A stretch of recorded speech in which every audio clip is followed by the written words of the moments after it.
As a professor of forensic science education, I teach here at the university and conduct research into my specialisms, which is clandestine burial detection. My teaching involves forensic pathology and human identification in mass disaster situations.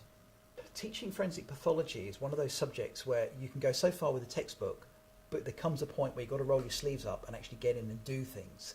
And what I teach, forensic pathology, human identification, clandestine burial detection, you need a certain number of props and tools to demonstrate principles. But you've got to do it in such a way that you don't scare people. The idea is that they've come into an education environment to feel happy and safe, but enthused by what they see rather than terrified, otherwise they're not going to learn. So we'll use materials such as this.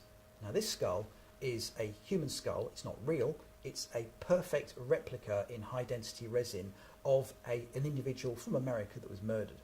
And we can talk about a number of things with this skull. We can look at the age of the individual, we can look at the dentition to determine if they were 18 or plus, older than that, male, female.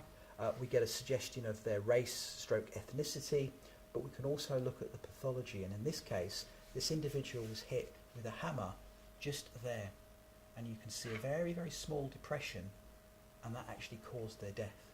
So it was murder. In universities, it's expected that you teach students, you deliver new knowledge to them, and to get that new knowledge you have to undertake some form of research, and it might be laboratory based research, or it might be, depending on your subject, be it art or whatever. You do some kind of research, you ask a question, you get new knowledge, you find something new. That's what you take into the classroom. So in my situation, I have a number of research strands. I'm looking at the use of crime scene digital technology to capture a crime scene such as a room like this quite quickly but perfectly. I have researched using chemistry to look for chemicals in the soil which might identify the presence or the absence of a buried body or somebody who's been dumped in a lake or a pond or a stream.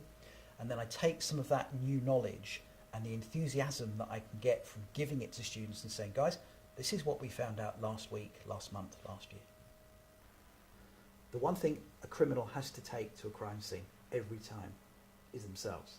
And if they do that, then under a principle known as Lockhart's Principle of exchange, when you go somewhere, you leave something and you take something from that place with you. And it might be one speck, one particle. One blood cell is all you need to get the DNA out in order to identify if that person was at a scene. And if they can't justify why they were at that scene, then you have an issue. Or I should say, they have an issue. Scientists have their own laboratories.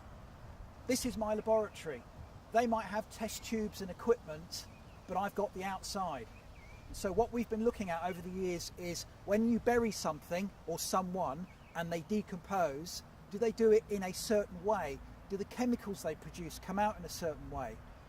We take these soil samples from this decomposing pig material and we've been looking for these chemical fingerprints.